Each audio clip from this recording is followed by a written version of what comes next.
এতিয়া এনেকুৱা হৈছে যে নিজৰ অফিচত বহিও আমি মানে কাম কৰিব নোৱাৰা হৈ গৈছোঁ। দুজন দুখীয়া মানুহৰ 15,000 টকা বিচাৰিছোঁ জানেনে। এতিয়া সেইটো এক্সপ'জ তেওঁলোকৰ ডিপাৰ্টমেণ্টৰ মানুহে এতিয়া মোক তেওঁ ধমকি দিছে। মৰিগাঁও ৰাজচক্ৰ বিষয়াৰ কাৰ্যালয়ত 2 মহিলাৰ ৰুদ্ৰমূৰ্তি। প্ৰকৃততে কোন এই দুয়োগৰাকী মহিলা? এগৰাকী মৰিগাঁও ৰাজচক্ৰ বিষয়া মনিকা বৰগোহাঁই আৰু আনগৰাকী বিজেপি দলৰ প্ৰভাৱশালী নেত্ৰী তথা মৰিগাঁও পৌৰসভাৰ ৱাৰ্ড কমিছনাৰ অৰ্চনা বৰদলৈ। অভিযোগ অনুসৰি মৰিগাঁও ৰাজচক্ৰ বিষয়া কাৰ্যালয়ৰ শ্যামল ডেকা নামৰ এজন মণ্ডলে 15,000 টকা দাবী কৰিছিল এজন লোকৰ পৰা আৰু এই বিষয়ে চক্ৰ বিষয়া কাৰ্যালয়লৈ কথা পাতিবলৈ আহিছিল মৰিগাঁও পৌৰসভাৰ প্ৰাক্তন পৌৰপতি তথা বৰ্তমান পৌৰসভাৰ সদস্যা অৰ্চনা বৰদলৈ। আৰু তাতে মৰিগাঁও চক্ৰ বিষয়া আৰু বিজেপিৰ নেত্ৰী অৰ্চনা বৰদলৈ তৰ্কত লিপ্ত হয় আৰু বিষয়টো গৈ মৰিগাঁও সদৰ থানা পাইগৈ। মৰিগাঁও ৰাজচক্ৰ কাৰ্যালয়ত সংঘটিত হোৱা ঘটনাৰ বিজেপি নেত্ৰী তথা ৱাৰ্ড কমিছনাৰ অৰ্চনা বৰদলৈ আৰু ভুক্তভোগী ব্যক্তিগৰাকীৰ প্ৰতিক্ৰিয়া প্ৰকাশ। একদম দুখীয়া হয় তেওঁলোক। মাটিখিনি মানে যিহেতু PMI ঘৰ আহিছে, PMI ঘৰৰ কাৰণে মাটিখিনি আপগ্ৰেড কৰিব লাগে। মাটিখিনিৰ কাৰণে ইয়াত মাটি পটাত নাম উঠাবলৈ কাৰণে তেওঁলোকে চাৰ্কুল অফিচলৈ আহে। চাৰ্কুল অফিচত অহাৰ পিছতে আজি 15 দিনমান হৈ গ'লগৈ। 15 দিন হ'ল না? 15 দিন হৈ গ'লগৈ। 15 দিনৰ পৰা চক্কৰ ঘূৰাই আছে। তেওঁলোকে কাগজখনো হেৰি কৰি নিদিয়ে। PMI এতিয়া ফৰ্ম ফিল-আপৰ ডেট 4 যাবগৈ। গতিকে তেওঁলোকৰ কাগজখন ওলাব লাগে। সেইটো কাৰণে তাৰে এজন মণ্ডল আছিলে, নামটো আছিলে শ্যামল ডেকা। মই তেওঁক চিনি নাপাওঁ। মই সেইকাৰণে লগ কৰিব আহিলোঁ যে মই ভালদৰে কওঁ যে এওঁলোককনো কিয় ইমানকৈ ঘূৰাই আছে, দুখীয়া মানুহ, সোনকালে সেই কামটো কৰি দিয়ক যাতে মাটিটো চামিল হয়, পটাত যাতে নামটো চামিল হয়, সেইটো কাম সোনকালে কৰি দিয়ক, আপুনি হেৰি কৰি দিয়ক। তেওঁক নাপালোঁ, পিছত ফোনো মাৰিলোঁ, 4-5 বাৰ ফোন মাৰিছোঁ যে ৰিচিভ কৰা নাই। ঠিক আছে, মই ঘৰলৈ গুচি গ'লোঁ। ঘৰলৈ যোৱাৰ পিছত আকৌ তেওঁ মোক চাৰ্কুল অফিচাৰে ফোন মাৰিলে। ফোন মাৰি ক'লে যে মোৰ অফিচত আহক। তাৰপিছত মই ক'লোঁ মই এতিয়া যাবলৈ নোৱাৰিম, মোৰ ডাঙৰ ছোৱালীজনী গা বেয়া, সেইটো কাৰণে নাযাওঁ। ঠিক আছে, তথাপি মাতিলে কাৰণে আহিলোঁ। তেওঁ মাতাৰ পিছত ইয়াত ক'লে যে আপুনি আহি অফিচত নাহিব, হেন তেন কৈছে। অফিচটোতো কাৰো পৈতৃক সম্পত্তি নহয়, গতিকে অফিচত অহা মোৰ ডেম'ক্ৰেটিক ৰাইট আছে। কাৰণ মোৰ দুখীয়াৰ কাৰণে, জনতাৰ কাৰণে মই এটা ৱাৰ্ডত সৰু মেম্বাৰ হয়। মই কোনো ইমান ডাঙৰ নহয়, একেবাৰে সৰু মেম্বাৰ এগৰাকী। দুখীয়াৰ কাৰণে মই আহিছোঁ। তেওঁলোকে মোক কিবা এটা অৱগত কৰিছে, সেইটো মীমাংসা কৰিবলৈহে আহিছিলোঁ মই। তেওঁক 8টা-9টা মানুহৰ ৰুমত সোমোৱাই মোক শাৰীৰিকভাৱে অপদস্থ কৰিছে। আঙুলি দেখাই কথা কৈছে, এনেকৈ কৈ আঙুলি দেখাই কথা কৈছে। আপুনি কোন? আপোনাক মই এতিয়াই চাই ল'ম, পুলিচ আনি ধৰাই দিম। মইতো এক্সপ'জ কৰোঁ বুলি ক'লে বহুত পাৰিলোঁ হয়। তাৰ মাজতে এই দাদাৰ পৰা তেওঁ 15,000 টকা বিচাৰিছে আৰু সেই 15,000 টকাটো মানে সন্মানীয় চাৰ্কুল অফিচাৰকো দিব লাগে বুলি কৈছে শ্যামল ডেকাই। তাৰপিছতে সেইটো কাৰণে আহিছোঁ। ইমান পইচা কিহৰ দৰকাৰ? কাৰণ এই দুখীয়া মানুহ এগৰাকীয়ে যদি 15,000 টকাই দিব পাৰে, তেতিয়াহ'লে ঘৰ এটা গভৰ্ণমেণ্টৰ ঘৰ কিয় ল'ব বাৰু কওকচোন আপোনালোকে? আটাইতকৈ দুখৰ বিষয় এইটোৱে কথা যে এটা PMI ঘৰৰ কাৰণে এজন দুখীয়া মানুহে চাৰ্কুল অফিচত যেতিয়া এটা ইয়েৰিং কৰিবলৈ যায় আৰু তেওঁলোকক নটাৰীও কৰে, ইয়েৰিঙো কৰিবলৈ যায়, তাৰপিছত চব অ'কে হৈ যোৱাৰ পিছত পইচা বিচাৰে। তাতকৈ আৰু দুখৰ কথা একো নাই। আমাৰ অসম চৰকাৰ, ভাৰত চৰকাৰে ইমান ধুনীয়া সুন্দৰ এটা পদক্ষেপ দিছে যে PMI ঘৰ প্ৰত্যেকজন দুখীয়া শ্ৰেণীৰ মানুহক দিব লাগে বুলি। দুখীয়া শ্ৰেণীক দিয়াৰ আগতে ইয়াতে চাৰ্কুল অফিচাৰে যদি তেওঁৰ সহকৰ্মীৰ লগত যোগ হৈ পেলাই মিলি পেলাই যদি পইচা খাবলৈ ধৰে, তাতকৈ দুখৰ কথা একো নাই। সেই কথাটো ক'বই নাপালোঁ। তেওঁ লগে লগে ভিডিঅ' কৰিছে, মোক অপদস্থ কৰিছে। 8টা-9টা মানুহ লগাই পিয়নৰ হতুৱাই গোটেই দৰ্জা হুক মাৰি দিছে, লক কৰি দিছে। তেওঁলোক নিজে আছে, আপোনাক চাই ল'ম, হেন কৰিম। পুলিচক মাতিছে, দৌৰি পেলাই পুলিচ গৈছে। মই বুলি বাৰু নাজানে, মই একদম সৰু মানুহ। তেওঁ যদি ৱেল এডুকেটেড হয়, তেওঁ এইটো কথা জানে নে নাজানে যে এজন মানুহে PMI ঘৰ এপ্লাই কৰিছে। PMI ঘৰ কিহৰ কাৰণে এপ্লাই কৰে? পইচা হয়। তেওঁ অভিযোগ কৰিছে বা তেওঁ কৈছে যে তেওঁলোকৰ হাতত CCTV ফুটেজ আছে, আপুনি তেওঁক ফিজিকেলি এছাল্ট কৰিছে। মই CCTV ফুটেজত দেখাব, তেওঁ মোক এনেকৈ আঙুলি দেখাইছে। আঙুলি দেখাই আপোনাক মই আঙুলি দেখালে আপুনি ভাল পাব নেকি যে এই আঙুলিটোৱে যে এনেকৈ কথা কয়? তেওঁ মোক নিজেহে মাতিছে। তেওঁতো নিজে মাতি মোক পলাইটলি সুধিব পাৰিলে হয় কথাটো। মই একো হুলস্থুলেই কৰা নাই। তেওঁৰ লগতে ভিডিঅ' উলিয়াই লৈছে আৰু লগৰ সহকৰ্মীজন দুজনক কৈছে ভিডিঅ' কৰা ভিডিঅ' কৰিবলৈ মই যদি পাৰ্মিশ্যন নিদিওঁ তেওঁ ভিডিঅ' কৰিব পাৰিব নেকি সেইটোতো নোৱাৰে কেতিয়াওতো ৰাইট নাই ভিডিঅ' কৰা তেওঁ তেতিয়া মই আঙুলিটো কৈছোঁ আপুনি আঙুলি তলত নমাওক সেইটো কি মোৰ দুখ নেকি আপুনি মোক আঙুলি দেখাই কথা ক'ব নোৱাৰে কাৰণ আপুনি মোক মাতিছে চাব ভিডিঅ' ফুটেজটো তেতিয়া মই মোবাইলটো ল'মে আপুনি মোক ভিডিঅ' কৰিব নোৱাৰে মই কোনো ক্ৰাইম কৰি অহা নাই মই এই দুখীয়া দুজন ব্যক্তিৰ কাৰণে আহিছোঁ আপুনি যাব পাৰে 10 নম্বৰ ৱাৰ্ডত তেওঁলোকৰ অৱস্থা কি মই এই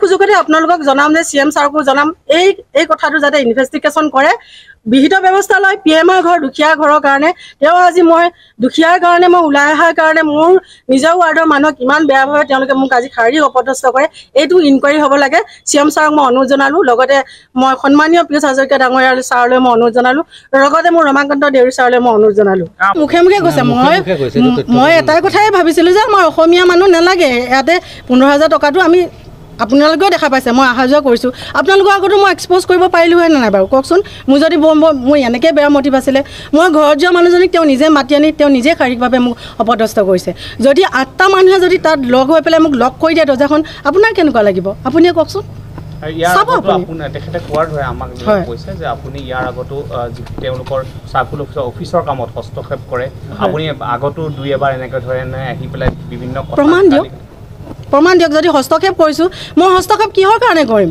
মই আহিছোঁ অকল মই ৰাইজৰ কাৰণে মই যিহেতু ৰাইজৰ সৰু প্ৰতিনিধি এগৰাকী মই ৰাইজৰ কাৰণে আহিছোঁ মই তাক কেনেকৈ হস্তক্ষেপ কৰিম মই কাৰোবাক ধৰিম মই কি ক্ৰাইম কৰিব আহিছোঁ নেকি মইতো ক্ৰাইম কৰিবলৈ অহা নাই গতিকে মই CM ছাৰকো এইটো ভালদৰে চাবলৈ মই অনুৰোধ জনালোঁ যে এইটো ভালদৰে চাওক PMI ঘৰ এটাৰ কাৰণে যাতে দুখীয়া মানুহখিনি যাতে হাৰেছ নহয় মই অনুৰোধ জনালোঁ নিৰঞ্জন বিশ্বাস দেউতাই তেখেত 3জন ভাই ককাৰ নামত মানে নামজাৰি কৰি থৈ গৈছিল এতিয়া PMI ঘৰ লাগে এতিয়া আমাৰতো বাকী 6জনৰ নাম নাই তাৰ ভিতৰত 3জনৰ নাম উঠিলে আৰু বাকী 3জনৰ নাম উঠা নাই সত্যেন বিশ্বাস পৰিমল বিশ্বাস মই আৰু দিলীপ বিশ্বাস মোৰ সৰু ভাইটো তেনেকুৱাকৈ আমি ইয়াত এপ্লিকেশ্যন দিলোঁ কোৰ্ট এফিডেভিট এটা লাগে কোৰ্টৰ পৰা নটাৰীখনো কৰি আনিলোঁ তাতো খৰচ হৈছে আপুনি জানেই আপোনালোকে তাৰপিছত আনি পেলাই দিলোঁ দিয়াৰ পিছত বাইদেউৰ ওচৰত আহিলোঁ বাইদেউ হিয়াৰিঙত মাতিলে নিৰঞ্জন বিশ্বাস আহিল গণেশ বিশ্বাস আহিল নিৰ্মল বিশ্বাস আহিল যি 3জনৰ নামত মানে মাটি আছে তাৰপিছত বাইদেৱে সুধিলে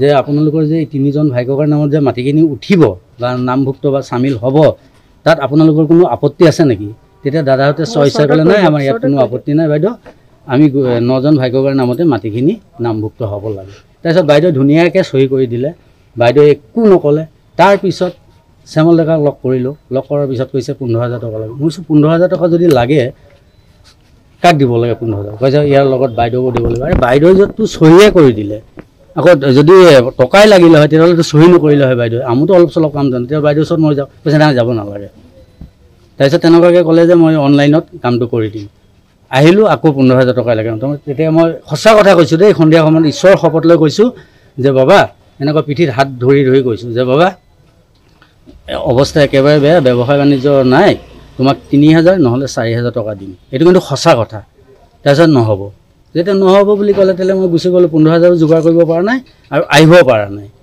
কথাটো গম পাইছে তেনেকুৱাকৈ কামটো পৰি থাকিল তাৰপিছত আমাৰ দাদাই ভণ্টিক ক'লে ভণ্টি এনেকুৱা কথা এতিয়া মাটিখিনিৰ নাম চামিল হ'ব লাগে তাত 15,000 টকা বিচাৰিছে কোনে বিচাৰিছে শ্যামল ডেকাই এইখিনিয়ে কথা তাৰপিছত বাইদেউ হেৰি আপোনাৰ প্ৰমাণ নাই হৈছে মই এতিয়া আপুনি যদি মোক সোধে যে টকা 15,000 দিব লাগিব এতিয়া আপোনাৰ সন্মুখত মই এনে মোবাইলটো উলিয়াই পেলাই ভিডিঅ'টো কেনেকৈ কৰোঁ বা ৰেকৰ্ডিংটো কেনেকৈ কৰোঁ আপুনি কওক যেতিয়া মই 15,000 টকা দিব পৰা নাই মই অফিচত অহা নাই তেতিয়া ভণ্টি কাণত গ'ল ভণ্টি অফিচত আহিলে আহি পেলাই শ্যামল ডেকাক লগ নাপালোঁ ফোনো কৰিলোঁ ৰিচিভ নকৰিলে আজি তাৰপিছত আৰু হয়তো গোটেই ষ্টাফে কিবা মিছা মিছি কথা বাইদেউক জনাই পেলাই বাইদেউ খং উঠি গ'ল বাইদেউক মাতিলে আহি পেলাই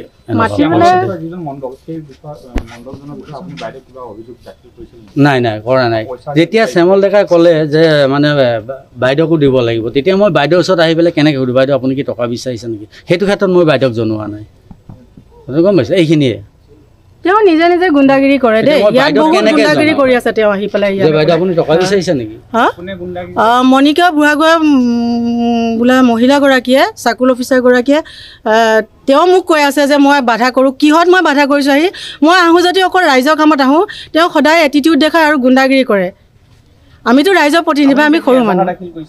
মই কৰিছোঁ, তেওঁৰ নামতো কৰিছোঁ। কৰিব পাৰে তেওঁ, কিন্তু তেওঁ মোক মাতিছে ন, তেওঁ মোক মাতি পেলাই অপদস্থ কৰিছে, চাই ল'ব আপোনালোকে।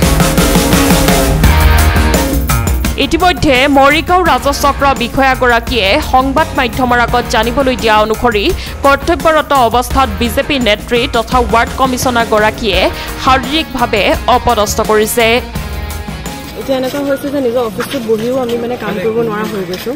পাব্লিক আহে, পাব্লিকৰ কমপ্লেইনে শুনিম নে মানুহৰ হেৰি শুনিম নে কি কৰিম, যিমানখিনি পাৰোঁ আমি চেষ্টা কৰোঁ।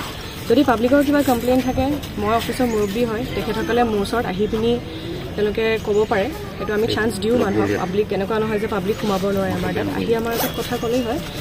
কিন্তু আজি দেখা গ'ল যে এগৰাকী মহিলা, তেখেতৰ নাম অৰ্চনা বৰদলৈ, তেখেতে বহুত আগৰ পৰাই মই দেখিছোঁ যে অফিচটোত কিবা কাৰণত টাৰ্গেট কৰি আছে, মানে কাম কৰিবলৈ আমি সুবিধা নাপাওঁ, অসুবিধা পাই থাকোঁ তেখেতৰ কাৰণে।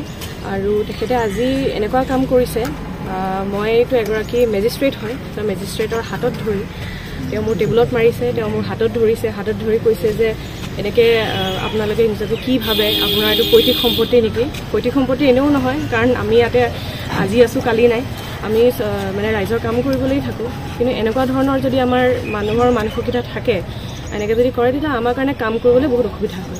আৰু সেই কৰাৰ কাৰণেই মই তেখেতৰ ওপৰত এখন FIR দিছোঁ।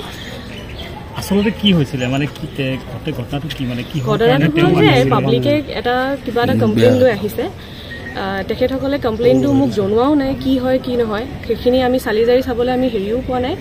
চ' পাব্লিক দুজনক মই মাতিলোঁ, তেখেতসকলেও আমি ডিছকাশ্যন কৰিয়ে আছিলোঁ, আৰু তেখেতসকলেও কৈছে যে বাইদেউ আমি হেৰি হ'ম, আমি কামখিনি কৰিম, আপোনাৰ যোগেৰে কামখিনি কৰিম। ঠিক আছে, আমাৰ এইখিনি বস্তু আমাৰ ছল্ভ হৈছিলেই, কিন্তু তেখেত ক'বৰ পৰা তেখেতে মানে বস্তুটো ইনভলভ হৈ আছে, আৰু তেখেতে কিয় সেই বস্তুটোৰ কাৰণে ইমান মানে এছ'চিয়েট হৈ আছে আমিও সেইটো ক'ব নোৱাৰোঁ। প্ৰায়ভাগ কামতে দেখা যায় যে আমি কিবা এটা কৰিব লোৱাৰ লগে লগে তেখেতে ক'বৰ পৰা উৰি আহি পিনি সদায় আমাক মানে আমাৰ এগেইনষ্টত কিবা এটা কয় বা হেৰি কৰে, বা আমাৰ অফিচটোৰ এগেইনষ্টত কিবা কয়, এইটো ডিমাণ্ড কৰা, সেইটো হ'ব পাৰে, সেইটো আমি বেলেগ ব্যৱস্থা কৰিম, সেইটো আমাৰ ব্যৱস্থা আছে নিজৰ। মই যিহেতু অফিচৰ মুৰব্বী হয়, মই মোৰ ষ্টাফক চোৱাটো মোৰ দায়িত্ব হয়, মই সেইখিনি আমি কৰিম। কিন্তু তাৰ উপৰিও যদি এনেকৈ বেলেগৰ আগত এনেকৈ অপদস্থ কৰি থাকে, আমাৰ কাৰণে কিন্তু ৰাইজৰ সেৱা কৰিবলৈ বহুত অসুবিধা হয়। হয়, তেখেতে মোক এনেকৈ হাতত ধৰি আপুনি কোন হয় আৰু হাতত সেনেকৈ ধৰি মেলি পিনি হেৰি কৰিছে। মেজিষ্ট্ৰেট মই নিজে, মোৰ এইটো অফিচৰ আৱাৰ্ছ হয়, কাম কৰাৰ সময়ত তেখেতে মোক মানে কাৰ্যালয়ৰ কোঠাৰ ভিতৰত মোৰ মানে মই চেয়াৰত বহিয়ে আছোঁ, তেখেতে অপজিট বহি থকাৰ এনেকৈ সেই সময়ত মোক এনেকৈ অপদস্থ কৰিছে। মই FIR দিছোঁ, সেইটোৰ ওপৰত কি ব্যৱস্থা লয় আৰু দাবী কৰা বুলি পেলাই এটা অভিযোগ উঠিছে। হয়, তেখেতসকলে সেই বস্তুটোকে আমি নিৰ্ধাৰণ কৰিবলৈ যিসকলে কমপ্লেইনছটো দিছে তেখেতসকলক আমি মাতি আনিছোঁ। তেখেতসকলে আমাক যিখিনি যাৱতীয় কাগজ পত্ৰ দিব লাগে বা তেওঁলোকৰ আগত বা যদি কিবা তেওঁলোকৰ আছে প্ৰুফেই হওক বা যিয়ে হওক আমাক দিলেই হ'ল, আমি সেইটোৰ ওপৰত আমি ব্যৱস্থা ল'ম। আৰু আমাৰো নিজৰ প্ৰচিডিউৰ আছে, আমি সেইখিনি ড্ৰ কৰিম। কিন্তু সেইটো হোৱাৰ আগতে থাৰ্ড পাৰ্টি কোনোবা আহি পিনি আমাৰ অফিচটো কেনেকৈ হেৰি কৰিব সেইটো, আৰু লগতে কাম কৰি থকাৰ অৱস্থাত তেখেতে আহি পিনি এনেকৈ শাৰীৰিকভাৱে অপদস্থ কৰিছে, সেইটো বিষয়েহে মই এই FIRটো দিছোঁ। আগতেও আহিছে, আগতেও সেই ইলেকশ্যনৰ টাইমতো কিবা কিবি কৰি পিনি এটা হেৰি কৰিছিলে, সেই সময়ত মই ইমান মানে গুৰুত্ব দিয়া নাই। কিন্তু দেখা গৈছে যে তেখেতে বাৰুকৈ আমাৰ কাৰ্যালয়ৰ কামবোৰৰ লগত মানে জড়িত হৈ আছে। কি ৰিজনৰ কাৰণে তেওঁ ইমান জড়িত হৈ থাকে, কি তেওঁৰ স্বাৰ্থ আছে সেইটো আমি নাজানো।